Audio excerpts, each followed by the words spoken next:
Hey guys, Joe Thomas out in London. We're going to be real lucky if this audio comes through because we got a lot of wind out here. Trying to think of a topic for this week's blog. How about time? All of us face a lot of pressure on our time. We all have so much pushing on us, can't get it all done. So a couple of insights that may be helpful to you. First and foremost, there is no more time. You have it all. There's 24 hours in a day. You've got every one of them. So maybe the problem isn't so much a function of having more time. It's really a function of having maybe less choices. We all have so many pressures pushing on us, so many options to choose from. We've got to choose carefully, choose the highest and best leverage activity that's going to get us the results that we want. There's internal stimulus and there's external stimulus. It's very easy to get caught in a trap focusing on external stimulus because it's all around us. The boss wants this, the job wants this, our friends want this, our spouse, our kids. All these things are begging and asking for our time.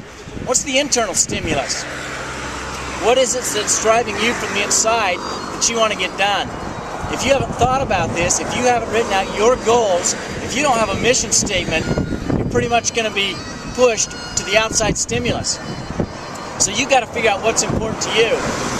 Once you figure out what's important to you, you're going to have some additional options. You're going to be able to reduce some of the pressures on you because you're going to be able to say no.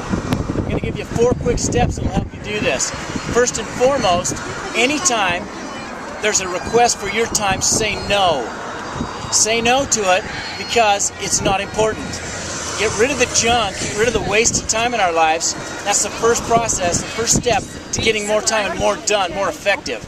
Okay, so say no. If that doesn't work, go to step number 2. Now recognize if you go to step number 2, you've made a decision that this activity is important.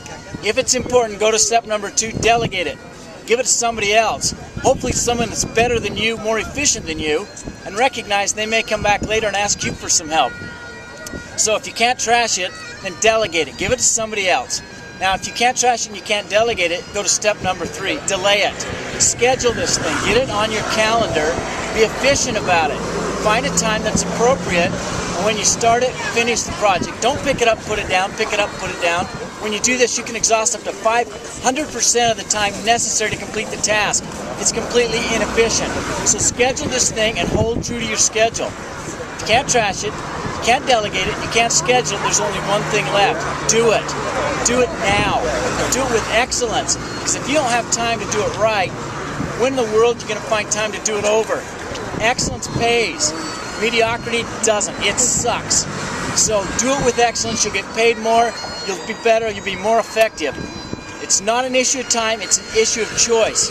In order to make the most of your choices, you've got to figure out what's most important and stick to it. Get a plan of action and nail that thing. A schedule is incredibly important. So good luck on this. Focus on that this week. Thanks for tuning in. We'll see you on the next blog.